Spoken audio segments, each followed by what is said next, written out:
నమస్తే, నా పేరు Shivaji. Welcome to our channel. నిన్న విజయసాయి రెడ్డి గారు ప్రెస్ మీట్ పెట్టడం జరిగింది. ఈ ప్రెస్ మీట్ యొక్క సారాంశం ఏమిటి, నాకు అర్థమైనటువంటి విషయాన్ని మీకు అర్థమయ్యేలాగా వివరించేటువంటి ప్రయత్నం అయితే చేస్తాను.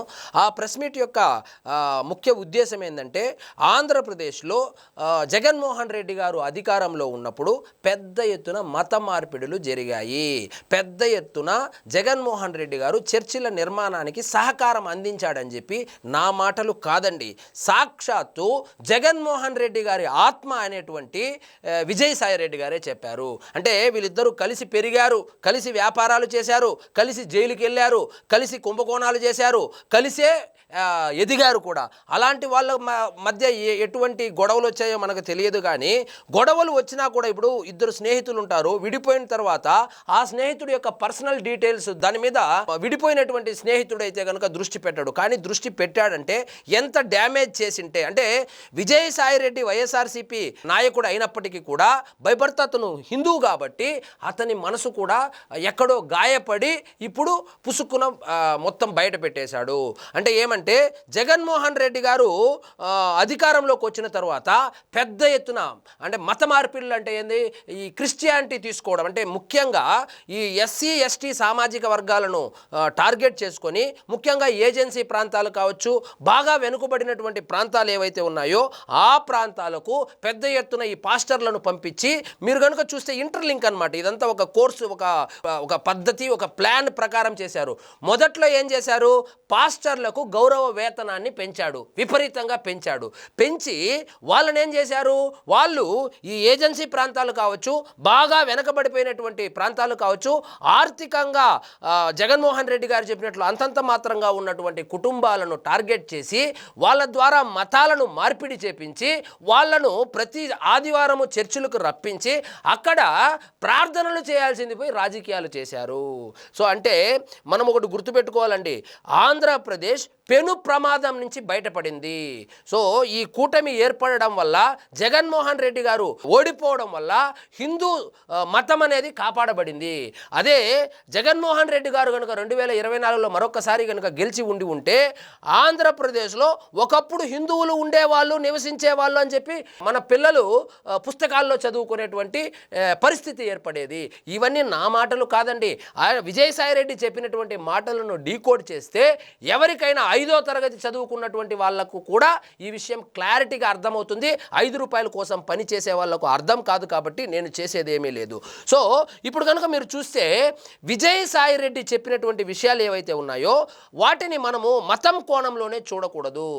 మత మార్పిడులు చేసి తద్వారా రాజకీయ లబ్ధి పొంది, అంటే జగన్మోహన్ రెడ్డి గారు ఎప్పుడు చెప్పేవాళ్ళు, అంటే 30 సంవత్సరాలు నేనే అధికారంలో ఉండబోతాను, నేనే ముఖ్యమంత్రిగా ఉండబోతానని చెప్పి ఆయనైతే ప్రచారం చేసుకున్నాడు కదా.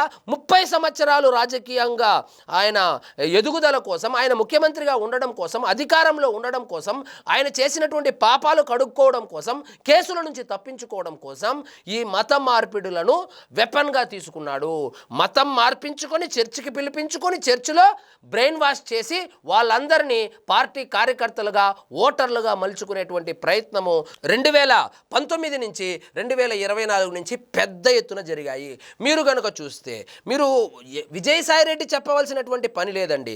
మీరు మీ ఊర్లో కనుక గమనిస్తే, జగన్మోహన్ రెడ్డి గారు ముఖ్యమంత్రి కాకముందు మీ ఊర్లో ఎన్ని చర్చిలు ఉన్నాయి, ఇప్పుడు ఎన్ని చర్చిలు ఉన్నాయి, అంటే జగన్మోహన్ రెడ్డి గారు ఆంధ్రప్రదేశ్ను అభివృద్ధి చేశాడో లేదో కాసేపు పక్కన పెడితే, చర్చిలను మాత్రం విపరీతంగా అభివృద్ధి, ఆయన డైరెక్ట్గా చేయకపోయినా జగన్మోహన్ రెడ్డి గారి హయాంలో ఆంధ్రప్రదేశ్ అభివృద్ధి చెందిందో లేదో కాసేపు పక్కన పెడితే, చర్చిలు అయితే విపరీతంగా అభివృద్ధి చెందింది. ఇంటింటికి చర్చ అయిపోయింది ఇప్పుడు. సో ఒక ఊర్లో జగన్మోహన్ రెడ్డి గారు ముఖ్యమంత్రి కాకముందు 2 చర్చిలుంటే అవి 4 అయ్యాయి, 4 ఉన్నవి 8 అయ్యాయి, 8 ఉన్నాయి 16 అయ్యాయి. ఇంకా ఎక్స్ట్రీమ్కి వెళ్ళిపోయి ప్రతి ఇంట్లో, మనం రఘురామకృష్ణంరాజు గారు ఏదో సోషల్ మీడియాలో పోస్ట్ చేసినప్పుడు నేను చూశాను, వాళ్ళు ఉంటున్నటువంటి ఇంటినే చర్చిగా మార్చుకొని కూడా ప్రార్థనలు చేస్తున్నటువంటి పరిస్థితి మనము ఉండి నియోజకవర్గంలో చూసాము.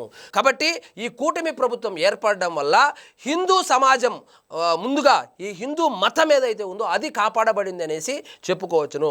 లేకుంటే కనుక ఇప్పుడు ఆల్రెడీ విజయసాయి రెడ్డి గారు చెప్పినట్లు పెద్ద ఎత్తున మత మార్పిళ్ళు ఏవైతే చెప్పారో అది కనుక జగన్మోహన్ రెడ్డి గారు 2024లో కూడా గెలిచింటే ఇంకా విచ్చలవిడిగా విపరీతంగా బహిరంగంగానే చేసేవాడు. ఎందుకంటే ఆయనకు క్రైస్తవం మీద ఉన్నటువంటి ప్రేమతో ఆయనే మత మార్పిళ్ళు చేయలేదు.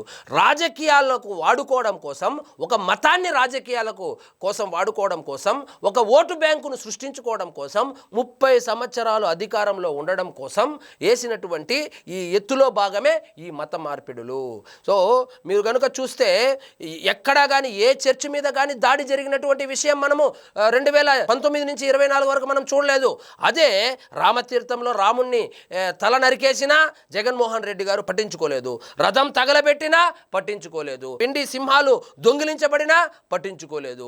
ఏమన్నా అంటే ఏమంటాడు, కొత్త సింహాలు కొనుక్కుందాము, రథం ఎలుకలు గురికేసింది, అక్కడెవరో నిప్పు పెట్టింది తాగేసి వాడెవడో పిచ్చోడు పెట్టాడు అని చెప్పాడే కానీ ఇప్పటి వరకు రామతీర్థంలో రాముల వారి తల నరికేసినటువంటి ఆ వ్యక్తిని ఇంతవరకు అసలు పట్టించుకున్నటువంటి పాపాన పోలేదు. సో కనీసం కేసులు కూడా పెట్టేవాళ్ళు కాదు. ఇదంతా ఒక ఎత్తు అయితే తిరుమల తిరుపతి దేవస్థానంగా హిందువుల మనోభావాలతో ఏ విధంగా ఆడుకున్నారో మనం అందరూ ఒక్కసారి ఇప్పుడు గుర్తు చేసుకోవాలి.